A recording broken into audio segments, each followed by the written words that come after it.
alzándose como castillos medievales sobre paisajes desolados. Los hospitales psiquiátricos de principios del siglo XX fueron diseñados para ser tan imponentes como aislados. La filosofía arquitectónica detrás de estas instituciones, conocida como el Plan Kirkbride, fue desarrollada por el psiquiatra Thomas Story Kirkbride a finales del siglo XIX y siguió influyendo en el diseño de manicomios hasta bien entrado el siglo XX.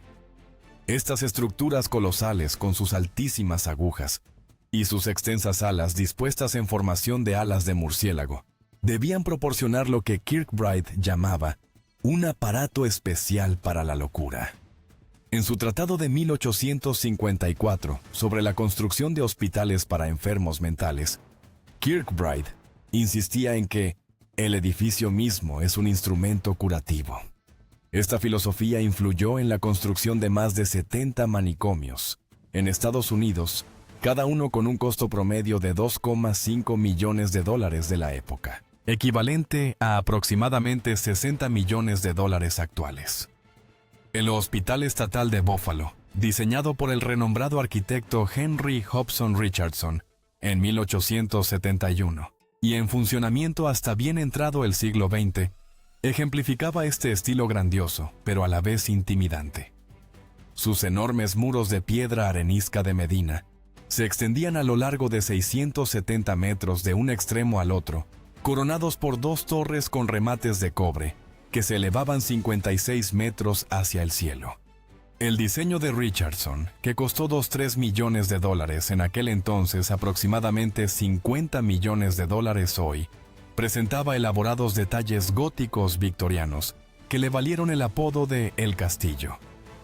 El Dr. James Dean, superintendente entre 1900 y 1912, escribió en su informe anual: «La arquitectura misma le habla al alma del afligido recordándole su separación del mundo de los cuerdos».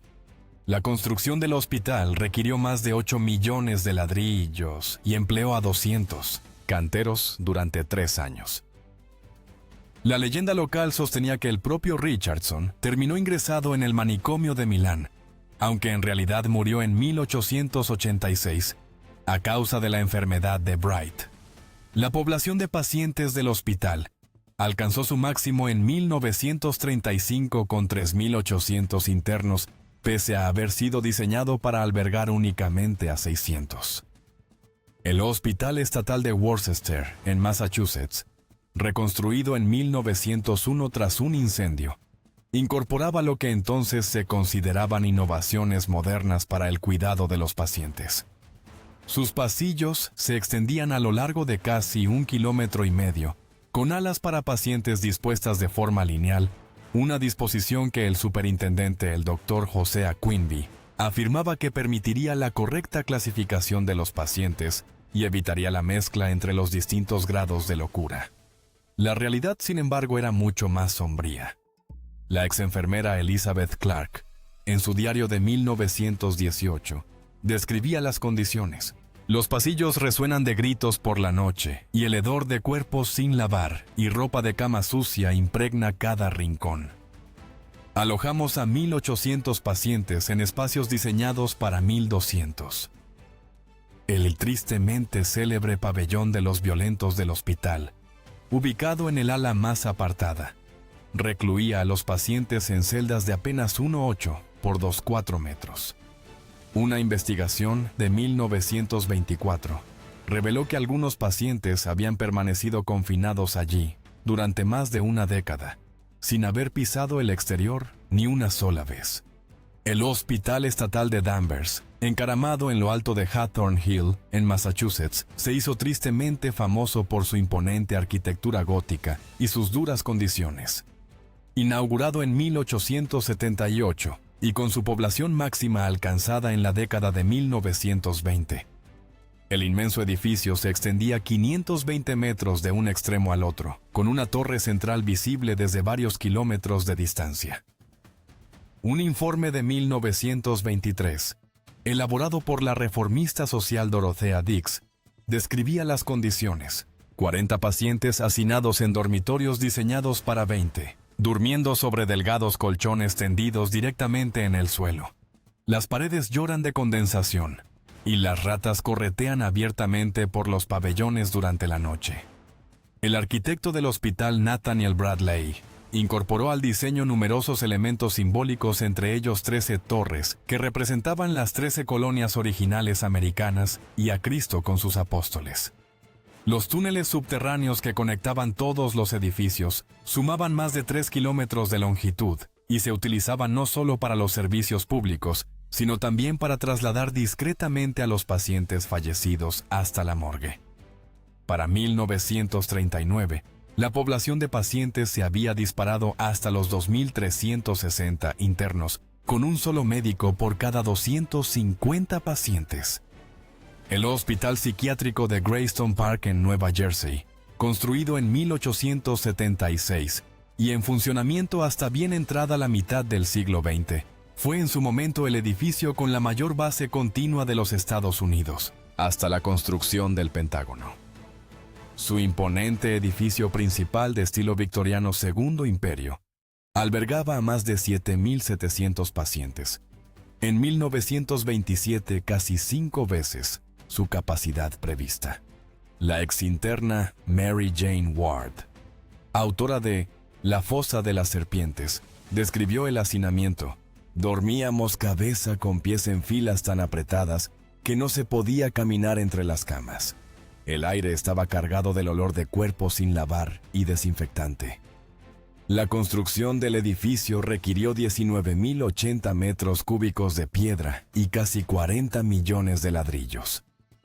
En 1908, la colonia agrícola del hospital, trabajada por los pacientes como terapia laboral, produjo más de 118.000 kilos de verduras y mantenía un rebaño lechero de 490 vacas, lo que la hacía completamente autosuficiente. Eso sí, gracias al trabajo no remunerado de los internos. La vida cotidiana en estas instituciones se regía por un horario rígido, diseñado para mantener el orden entre la abrumadora cantidad de pacientes. En el Hospital Estatal Pilgrim, en Nueva York, que albergaba a más de 14.000 pacientes, en 1954, convirtiéndolo en el hospital psiquiátrico más grande del mundo. Las rutinas diarias estaban estrictamente reglamentadas. Un horario que ha sobrevivido desde 1925 muestra 5:30 de la mañana levantarse, 6 de la mañana baño frío, 6:30 de la mañana desayuno con 15 minutos permitidos, 7 de la mañana limpieza del pabellón, 8 de la mañana tiempo obligatorio en el patio, si el clima lo permitía.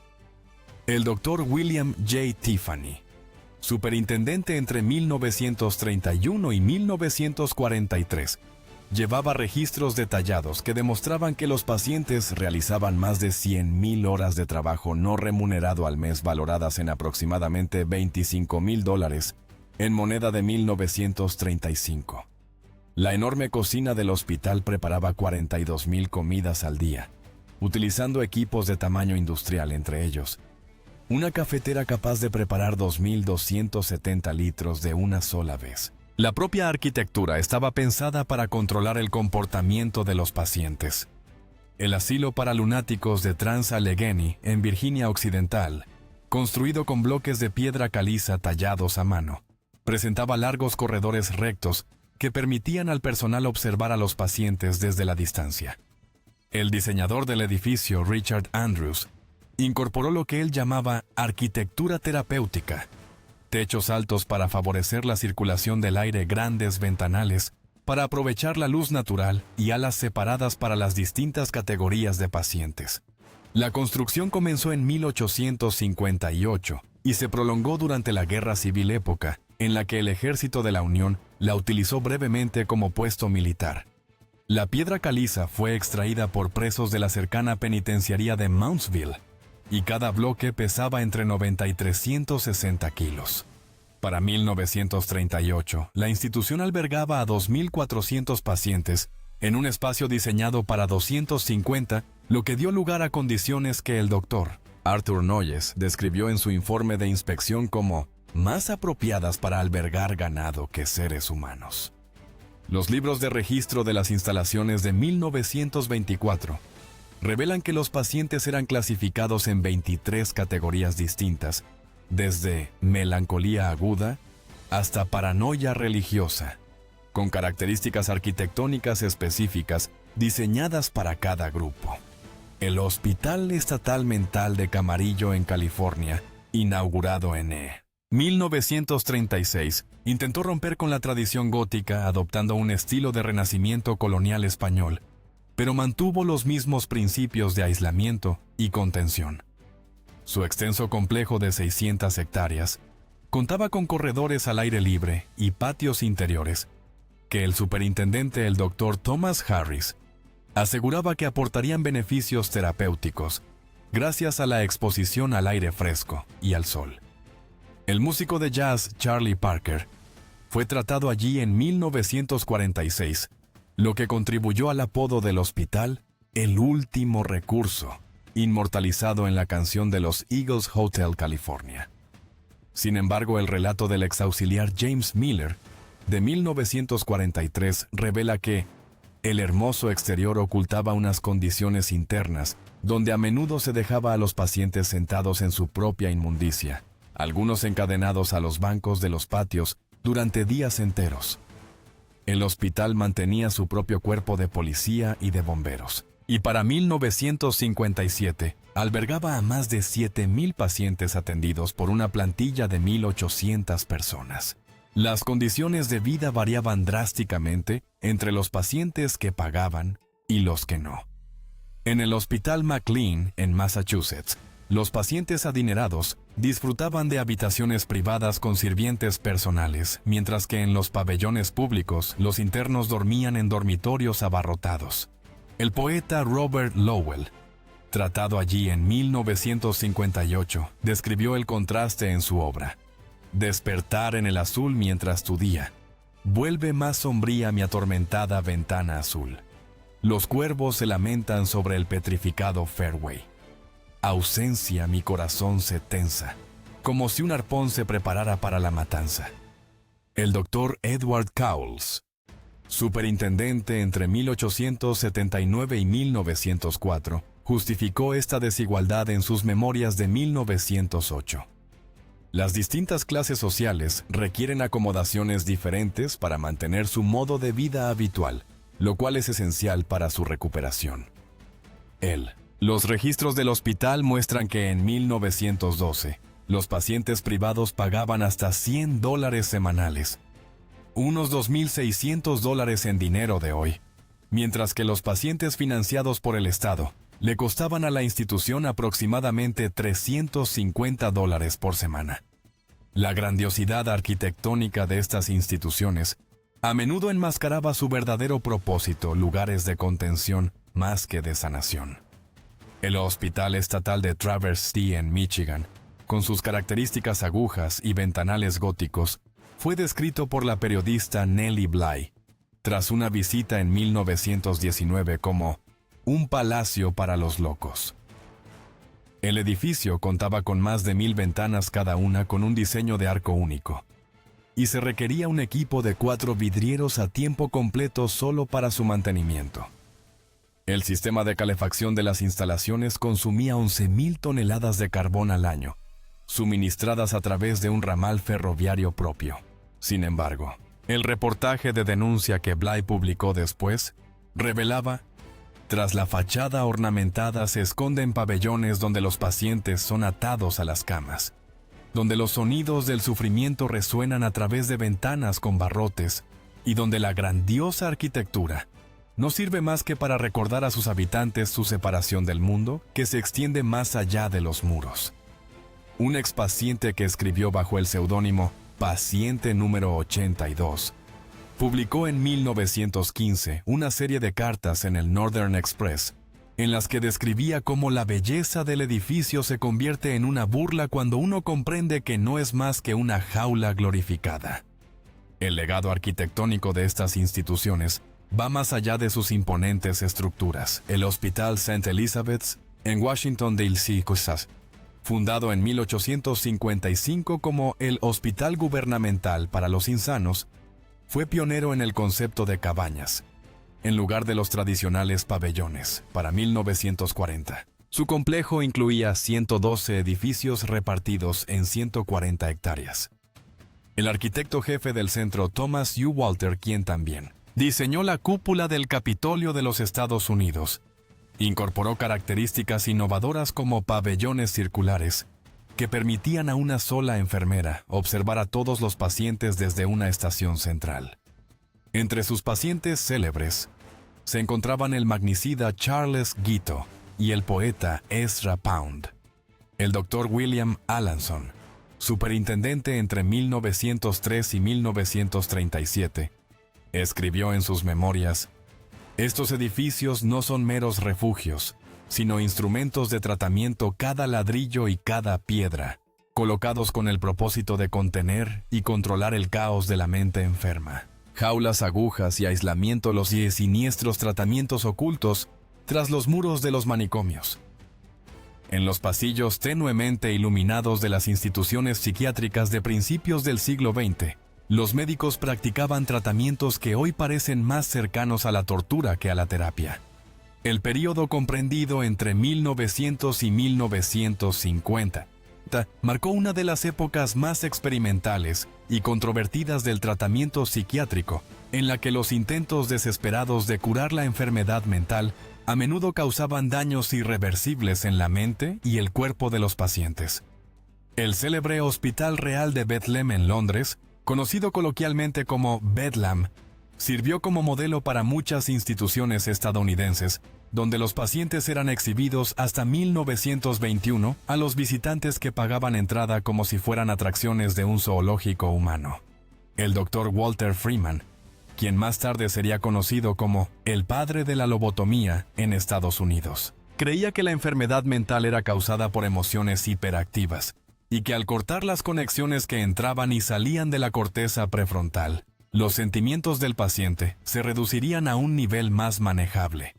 Esta filosofía dio lugar a la tristemente célebre lobotomía transorbital, practicada por primera vez en 1946 utilizando un instrumento parecido a un picahielos, que se introducía a través de la cuenca del ojo. Freeman llegó a realizar más de 3.500 lobotomías, incluido el trágico caso de Rosemary Kennedy, en 1941. La hermana de 23 años del futuro presidente John F. Kennedy quedó gravemente incapacitada tras la intervención y pasó el resto de su vida internada en instituciones. El fervor de Freeman por las lobotomías lo llevó a recorrer el país en su lobotomóvil, un Chevrolet de 1940 reconvertido en un quirófano ambulante practicando intervenciones en los estacionamientos de los hospitales. Su última lobotomía en 1967 terminó con la muerte de Helen Mortensen, una paciente de muchos años que ya se había sometido al procedimiento en 2 ocasiones anteriores. Antes de que las lobotomías ganaran popularidad, las instituciones psiquiátricas dependían en gran medida de lo que denominaban tratamiento moral. El Hospital Estatal de Worcester, en Massachusetts, bajo la dirección del Dr. Samuel Woodward, a principios del siglo XX, implementó un régimen estricto de actividades diarias que incluía trabajo manual, oficios religiosos e interacciones sociales estructuradas. Se esperaba que los pacientes se ajustaran a las normas sociales mediante lo que en esencia era una modificación de la conducta a través de la rutina y la disciplina. Como anotó Woodward en su diario de 1912, el paciente debe aprender a gobernarse a sí mismo, a someterse a la autoridad y a dedicarse a una ocupación útil. El Hospital Estatal de Willard, en Nueva York, llevó este enfoque al extremo exigiendo a los pacientes que trabajaran hasta 12 horas diarias en sus amplias explotaciones agrícolas. Los registros del hospital muestran que en 1915, la mano de obra de los pacientes produjo más de 900 kilos de verduras y mantuvo un rebaño lechero de 200 vacas, lo que efectivamente lo convertía en autosuficiente gracias al trabajo no remunerado de los internos. El informe anual del superintendente de 1923 se jactaba de que la mano de obra de los pacientes le había ahorrado al hospital $175,000, el equivalente a más de $2,8 millones en la actualidad. En 1927, el psiquiatra austríaco Manfred Sackel descubrió accidentalmente la terapia de shock insulínico mientras trataba a personas con dependencia a las drogas. El tratamiento, que consistía en inducir comas hipoglucémicos mediante inyecciones de insulina, se propagó rápidamente por Europa y América.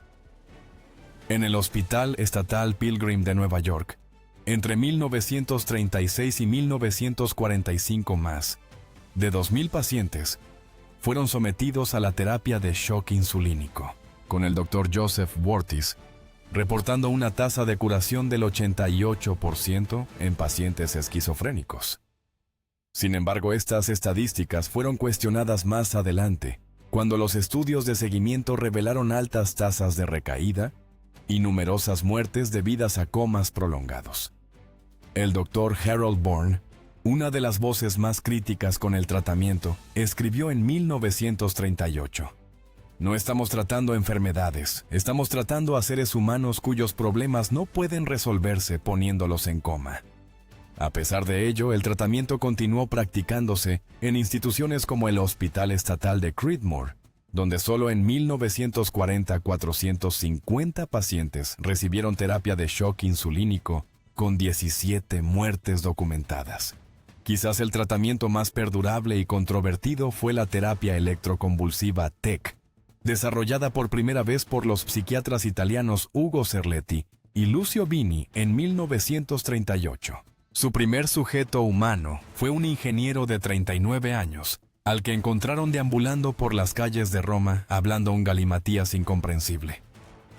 Tras el primer tratamiento, Cerletti anotó la respuesta del paciente: "Otra no, que es mortal".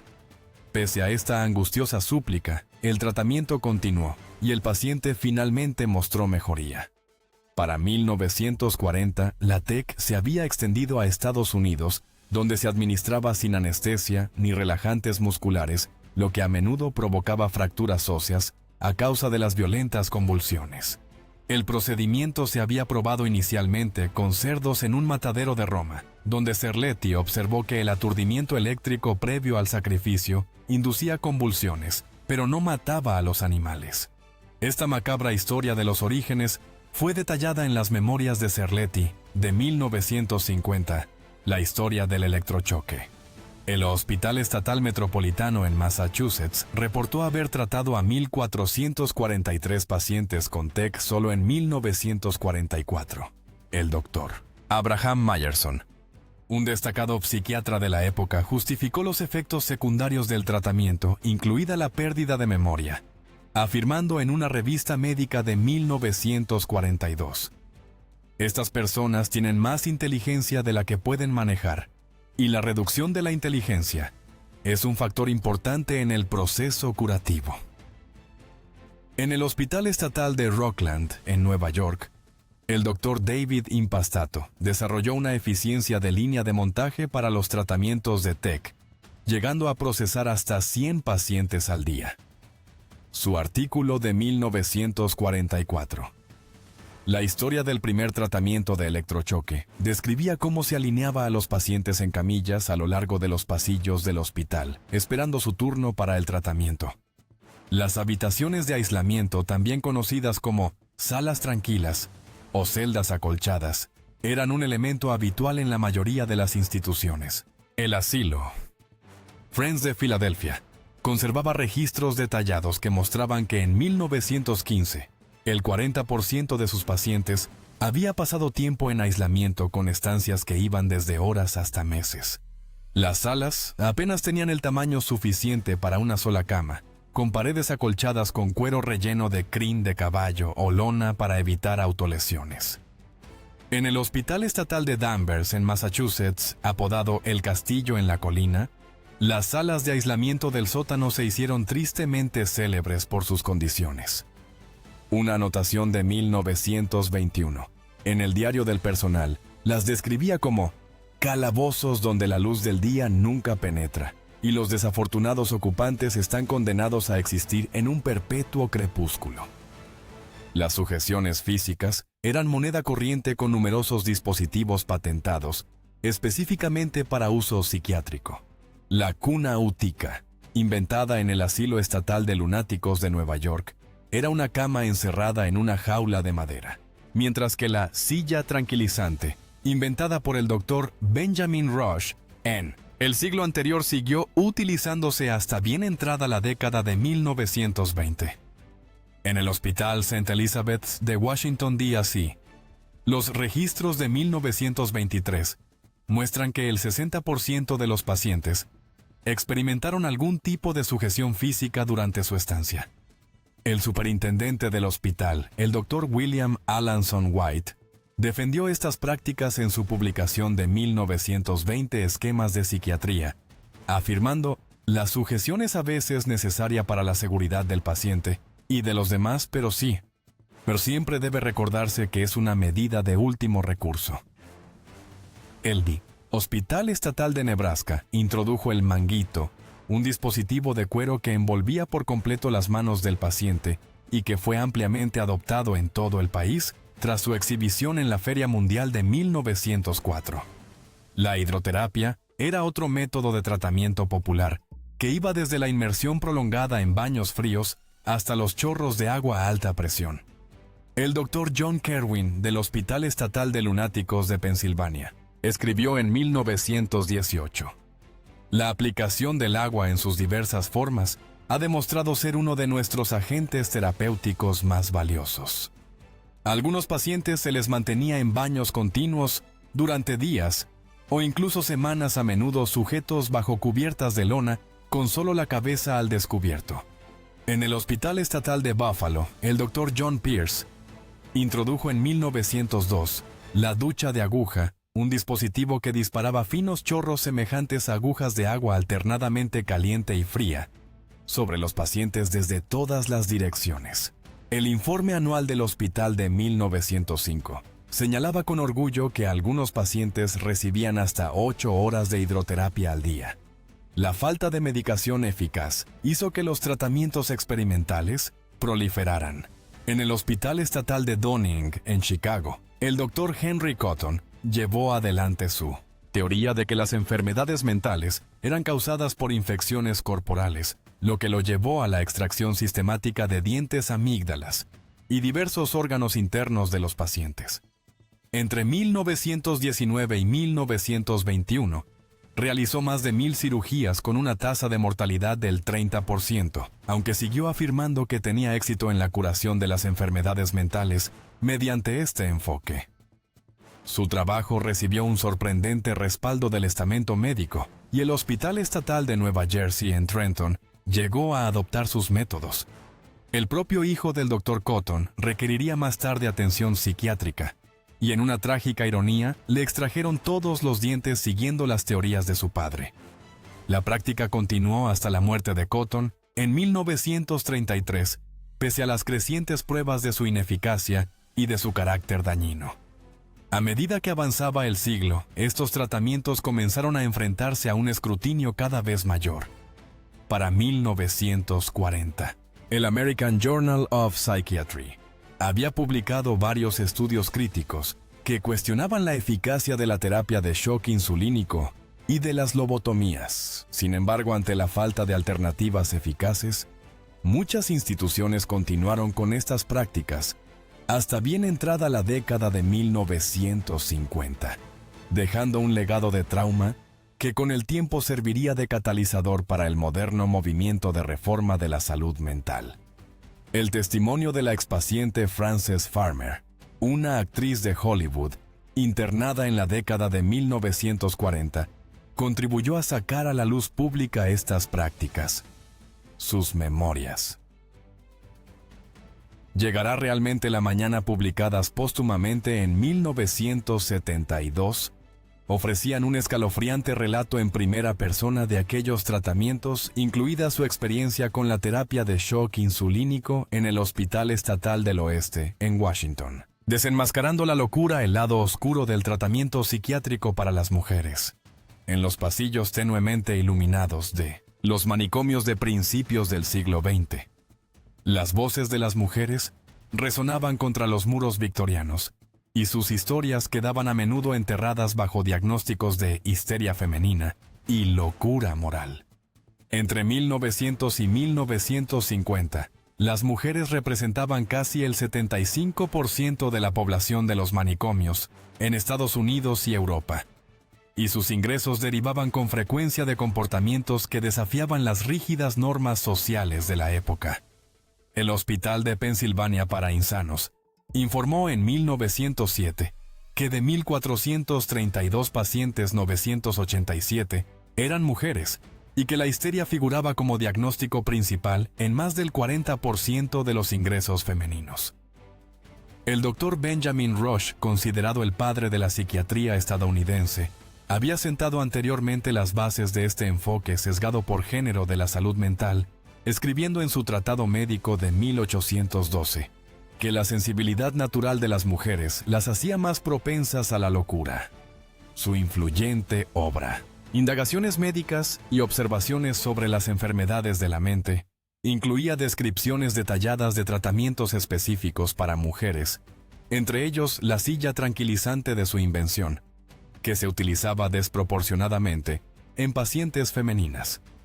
Los registros médicos del Dr. Edward Shorter, procedentes del Asilo para Insanos de Toronto, revelan los motivos habituales del internamiento femenino: lectura excesiva de novelas, fervor religioso, problemas domésticos, y quizá lo más revelador de todo, la decisión del marido.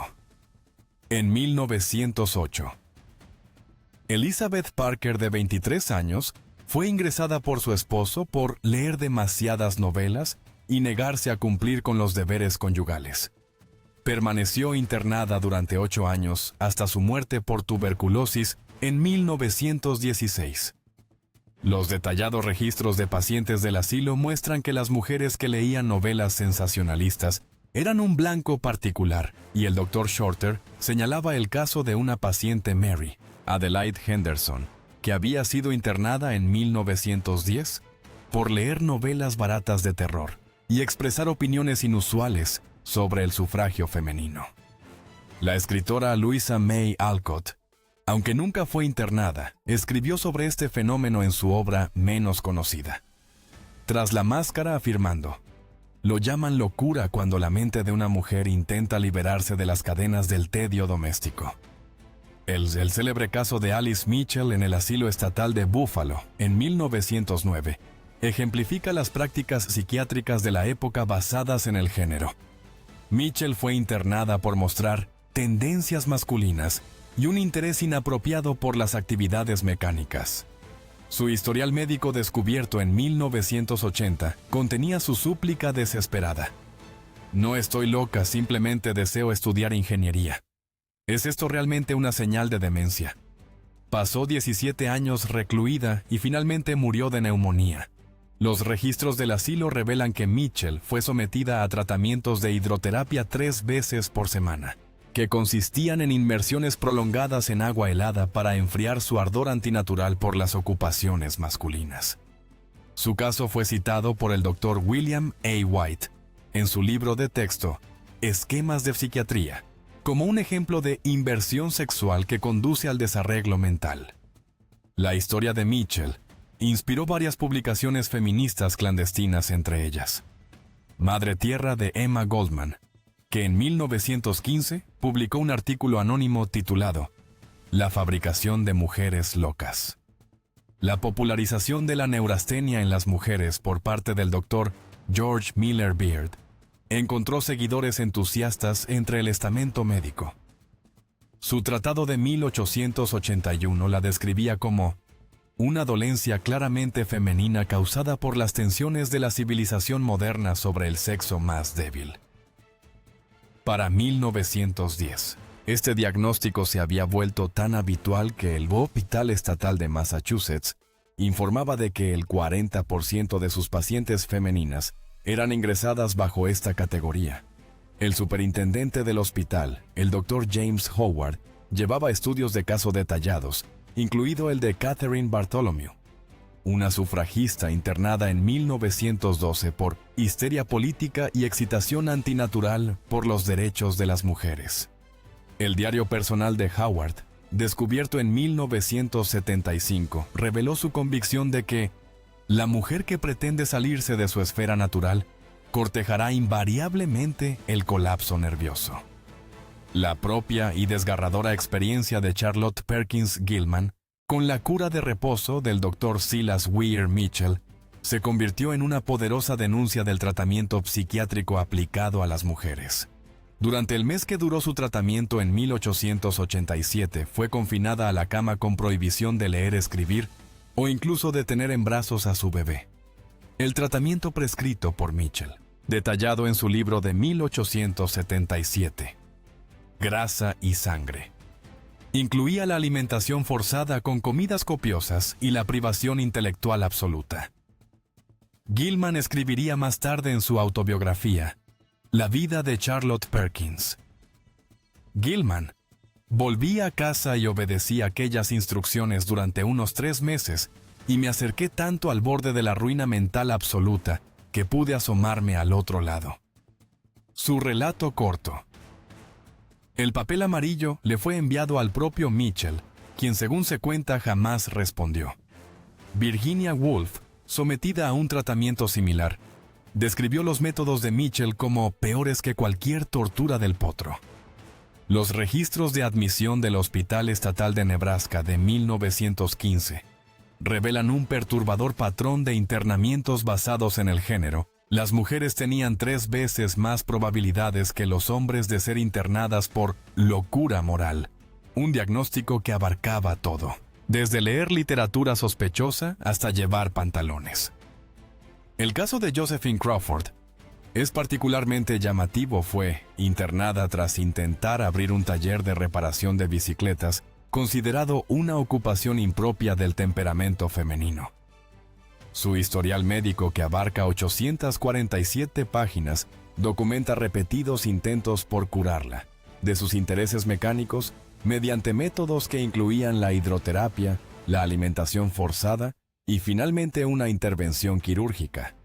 La influyente posición del Dr. Henry Cotton en el Hospital Estatal de Nueva Jersey en Trenton le permitió poner en práctica su teoría de que la enfermedad mental en las mujeres era causada por infecciones ocultas. Su solución quirúrgica derivó en la extirpación de dientes, amígdalas y órganos reproductivos a miles de pacientes femeninas entre 1907 y 1930. El reportaje de denuncia de Mary Jane Ward, de 1946. La fosa de las serpientes se inspiraba en sus experiencias en el Hospital Estatal de Rockland, donde fue testigo del abuso sistemático de las pacientes mujeres. Los registros del hospital muestran que solo en 1940, el 82% de los tratamientos de electrochoque se administraron a mujeres. Los relatos detallados de Ward incluyen la historia de Ruth Morrison, una joven de 19 años, internada por bailar en exceso y sometida a 67 sesiones de electrochoque a lo largo de 6 meses. La publicación del libro condujo a una investigación del Congreso y a la aprobación de la Ley de Salud Mental de 1946, aunque la verdadera reforma tardaría décadas en llegar. La interpretación de Olivia de Havilland en la adaptación cinematográfica de 1948 nominada al Oscar llevó estos temas a la atención del gran público, aunque la película suavizó muchas de las revelaciones más oscuras del libro. La batalla de Elizabeth Packard contra el internamiento arbitrario comenzó después de que su marido la hiciera internar en el asilo para insanos de Jacksonville, en 1860 por cuestionar la doctrina religiosa. Durante sus 3 años de reclusión, documentó los casos de otras 34 mujeres, internadas de igual modo por sus maridos. Su libro posterior, La persecución moderna o los asilos para insanos al descubierto, detallaba casos como el de la señora Sarah Minard, internada por creer en los derechos de las mujeres y el espiritismo, y el de Mary Shedd, internada por negarse a asistir a la iglesia elegida por su marido. Tras obtener la libertad mediante un juicio conjurado en 1864, Packard dedicó su vida a la reforma de los manicomios, presionando con éxito para que se cambiaran las leyes de internamiento en 4 estados. Sin embargo, su victoria fue parcial. Para 1927, 15 estados todavía permitían a los maridos internar a sus esposas sin examen médico ni audiencia judicial. El estudio de 1913 de la doctora Margaret Cleaves, la autobiografía de una neurasténica, abrió nuevos caminos en la comprensión de la salud mental de las mujeres. Trabajando en el Hospital de Pensilvania para Insanos, documentó cientos de casos en los que reacciones normales ante circunstancias opresivas eran patologizadas. Sus detallados estudios de caso incluían el de Emma Dunbar, internada en 1911 por lectura excesiva de novelas extranjeras y abandono de los deberes domésticos, y el de Catherine Wells, internada en 1912 por histeria política tras participar en manifestaciones sufragistas. La obra de Cleaves influyó en psiquiatras feministas posteriores como la doctora Phyllis Chesler, cuyo libro de 1972, Mujeres y locura, trazaba líneas directas entre estas prácticas históricas y el sesgo psiquiátrico moderno. Los registros del Asilo del Consejo del Condado de Londres de 1920 ofrecen una cruda imagen de las prácticas psiquiátricas marcadas por el género. Las mujeres eran ingresadas rutinariamente por trastornos que reflejaban preocupaciones sociales más que médicas. El caso de Dorothy Lawrence, una corresponsal de guerra que se disfrazó de soldado para servir durante la Primera Guerra Mundial, resulta particularmente revelador. Después de revelar su identidad en 1919, fue internada en el asilo para lunáticos de Colney Hatch por padecer el delirio de ser corresponsal de guerra, y murió allí en 1964. Su diario detallado, descubierto en 1976, documenta la destrucción sistemática de su identidad mediante tratamientos forzosos y aislamiento. Las luchas personales de Virginia Woolf con el tratamiento de salud mental ejemplificaron el enfoque sesgado por género que caracterizaba la atención psiquiátrica de la época. Más allá de sus conocidas experiencias con la cura de reposo, sus diarios revelan numerosos encuentros con médicos varones desdeñosos. El doctor George Savage, que la trató entre 1904 y 1912, le prescribió el matrimonio como cura para sus ambiciones intelectuales. En sus documentos privados descubiertos en 1990, Woolf escribió: estos médicos hablan de mi cerebro como si fuera el juguete de un niño que pudieran dar cuerda o ralentizar a voluntad. Su hermana Vanessa Bell reveló más tarde que durante una crisis particularmente grave, en 1915, los médicos intentaron curar a Virginia, obligándola a beber leche hasta vomitar, un tratamiento habitual para las mujeres histéricas. Los registros del tratamiento durante sus estancias en diversas casas de reposo, incluida Burley House, en 1910, muestran un patrón constante de intentos por suprimir sus actividades literarias como parte de su terapia. En el Hospital Estatal de Utica, en Nueva York, entre 1900 y 1945, el tratamiento de las enfermedades de la feminidad adoptó formas particularmente agresivas. Los registros de pacientes del Dr. William Hammond revelan patrones inquietantes. Las mujeres que sufrían depresión posparto eran sometidas con frecuencia a la depresión ovárica, un doloroso procedimiento que consistía en aplicar presión sostenida sobre los ovarios para reajustar su estado mental. El caso de Elena Richards, internada en 1922 por duelo excesivo, tras perder a su bebé en el parto, documenta 47 sesiones de compresión ovárica a lo largo de 3 meses. El informe anual del hospital de 1925 incluía estadísticas detalladas que mostraban que el 67% de los ingresos femeninos estaban relacionados con cuestiones reproductivas o sexuales con tratamientos, que iban desde los baños helados hasta la alimentación forzada. La correspondencia personal del Dr. Hammond, descubierta en 2003, dejó al descubierto su convicción de que el aparato reproductor femenino es la raíz de la mayoría de los trastornos mentales en las mujeres. El Departamento Femenino del Hospital de Filadelfia para Insanos, bajo la dirección de la doctora Alice Bennett, una de las pocas superintendentes mujeres de su época, mantuvo registros de pacientes extraordinariamente detallados entre 1900 y 1935. Bennett documentó numerosos casos que ilustran el sesgo de género de la época.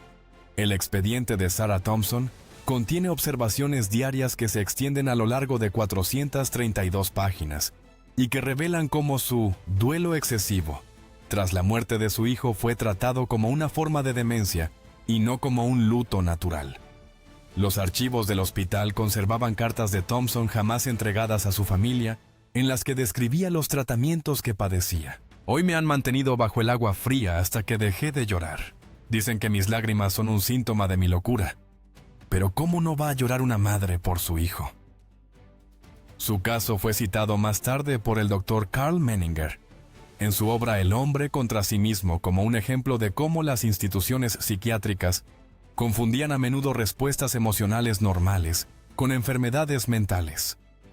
Estas prácticas institucionales se extendieron más allá de Estados Unidos y Gran Bretaña. El Hospital de la Salpêtrière en París, bajo la dirección del Dr. Jean-Martin Charcot, se hizo tristemente célebre por sus demostraciones teatrales de pacientes histéricas. Entre 1862 y 1893, Charcot impartía conferencias públicas en las que exhibía a mujeres que experimentaban lo que él denominaba grande histeria. Fotografías descubiertas recientemente de aquellas sesiones muestran a mujeres en diversas poses escenificadas de histeria, a menudo fotografiadas durante revistas médicas. Una paciente, Augustine, alcanzó particular fama gracias a estas demostraciones. Su historial médico examinado por historiadoras feministas en la década de 1980 revela que había sido ingresada a los 15 años por síntomas que hoy se reconocerían como trastorno de estrés postraumático tras sufrir abusos. La influencia de la Salpêtrière se extendió por toda Europa y demostraciones similares de histeria pasaron a ser práctica habitual en los hospitales universitarios de todo el continente. El Hospital Estatal de Mount Pleasant en Iowa mantenía alas separadas para pacientes hombres y mujeres, con marcadas diferencias en los protocolos de tratamiento. Los registros de 1905 muestran que mientras a los pacientes varones se les solía prescribir terapia ocupacional y actividades al aire libre, las mujeres eran sometidas a tratamientos restrictivos, orientados a reprimir sus emociones excesivas. El caso de Margaret Schuyler, internada en 1928 por agitación política, tras organizar reuniones a favor del sufragio femenino, ilustra esas diferencias. Su tratamiento incluyó aislamiento prolongado, alimentación forzada y la aplicación de sugestiones durante sus episodios de excitación intelectual. Mientras tanto, los pacientes varones que mostraban niveles similares de participación política eran a menudo elogiados por mostrar un sano interés por la actualidad. Voces de compasión, los pioneros que transformaron la atención a la salud mental. Entre las sombras de los manicomios de la era victoriana, las cadenas tintineaban contra los muros de piedra y los gritos desesperados resonaban por pasillos abarrotados. Sin embargo, en medio de aquella oscuridad, una revolución silenciosa comenzaba a tomar forma en la atención a la salud mental. Esta transformación empezó en 1841, cuando Dorothea Dix visitó la cárcel de East Cambridge, en Massachusetts. Allí encontró a internos con enfermedades mentales confinados en celdas inmundas, heladas muchos desnudos y encadenados a las paredes. Horrorizada, Dix inició una cruzada de 40 años para cambiar el trato hacia los enfermos mentales en todo Estados Unidos y más allá. Dix documentó los abusos que presenció con un detalle meticuloso. Su memorial a la legislatura de Massachusetts de 1843 expuso las condiciones en cárceles y asilos para indigentes, describiendo a personas encerradas en jaulas, armarios, sótanos, establos y corrales, encadenadas, desnudas, golpeadas con varas y azotadas hasta la obediencia. Sus esfuerzos condujeron a la creación o ampliación de 32 hospitales psiquiátricos estatales, entre ellos el Asilo Estatal para Lunáticos de Nueva Jersey y el Hospital Estatal de Illinois. Mientras tanto, los reformistas en el extranjero estaban dejando huella. En Francia, Philippe Pinel retiró las cadenas a los pacientes del Hospital de la Bicêtre en París en 1793, en un gesto que se hizo célebre. Su discípulo Jean-Étienne Dominique Esquirol continuó esta labor entre 1818 y 1837, fundando 10 nuevos hospitales psiquiátricos y demostrando que un trato humano podía conducir a recuperaciones notables. Al otro lado del Canal de la Mancha, William Tuke fundó The Retreat de York en Inglaterra en 1796. Este centro hacía énfasis en un entorno apacible y en una atención compasiva. Para 1811, los registros mostraban que de 149 pacientes ingresados, 61 se habían recuperado por completo, un éxito asombroso para la época. Samuel Tuke, nieto de William, difundió estas ideas a través de su libro de 1813, Descripción del Retiro. En Estados Unidos, la historia de Elizabeth Packard aportó otra dimensión al movimiento. En la década de 1860, su marido la había hecho internar por cuestionar sus creencias religiosas. Packard contraatacó publicando La vida oculta del prisionero para exponer los abusos en las leyes de internamiento en los manicomios. Su activismo condujo a la aprobación en Illinois de la Ley Packard en 1869, que exigía un juicio conjurado antes del internamiento. Las voces de la reforma se hicieron más fuertes en el siglo XX. Clifford Beers, expaciente, dio a conocer su desgarradora experiencia en sus memorias. Una mente que se encontró a sí misma. Su relato sobre haber sido inmovilizado con una camisa de fuerza durante 21 noches consecutivas suscitó indignación y llevó a la creación del Comité Nacional de Higiene Mental en 1909. El doctor Adolf Meyer impulsó la idea de tratar a la persona en su totalidad, no solo sus síntomas. Como director del Instituto Psiquiátrico del Estado de Nueva York, redujo en un 80% el uso de sugestiones mediante la atención individualizada y la terapia ocupacional. Sus métodos innovadores establecieron un nuevo estándar. Otros pioneros siguieron sus pasos. Linda Richards, la primera enfermera titulada de Estados Unidos, puso en marcha un programa de enfermería psiquiátrica en 1882. Sus enseñanzas hacían hincapié en la dignidad y la comunicación. Para 1915, su programa había formado a más de 500 enfermeras que difundieron estos principios por todo el país. En 1887, la periodista Nellie Bly se hizo pasar por paciente para sacar a la luz los abusos cometidos en el manicomio de Blackwell's Island. Su revolucionario reportaje, 10 días en una casa de locos, conmocionó al público y dio lugar a una investigación del gran jurado. Como resultado, el estado de Nueva York destinó $850,000 a mejorar sus instituciones. El doctor Solomon Carter Fuller, el primer psiquiatra afroamericano de los Estados Unidos, logró importantes avances en la comprensión de la esquizofrenia. Sus investigaciones ponían énfasis en la atención humana y la terapia ocupacional y obtenían resultados notables, sin depender en gran medida de las sugestiones. Hacia 1913, Mary Jarrett, una trabajadora social, fue pionera en la integración de los servicios sociales en la atención a la salud mental. Sus registros en el Hospital Psicopático de Boston demostraron cómo atender las necesidades sociales de los pacientes mejoraba las tasas de recuperación. Para 1920, los departamentos de servicios sociales se habían vuelto un elemento habitual en los hospitales psiquiátricos. La reforma se extendió también a los métodos de terapia.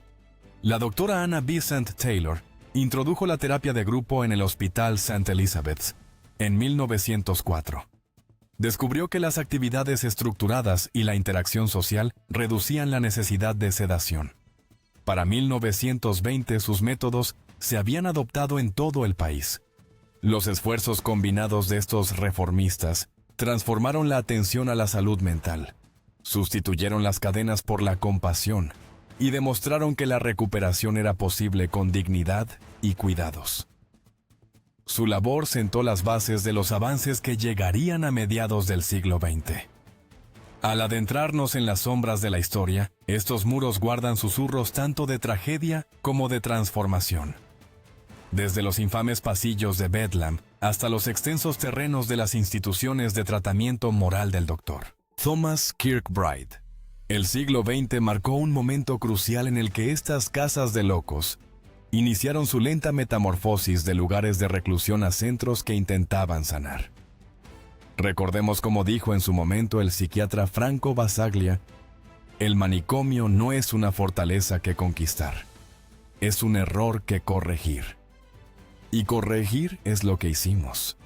Aunque las sombras de estos gigantes victorianos aún se ciernen sobre nuestra memoria colectiva, recordándonos lo lejos que hemos llegado y lo mucho que todavía nos queda por recorrer.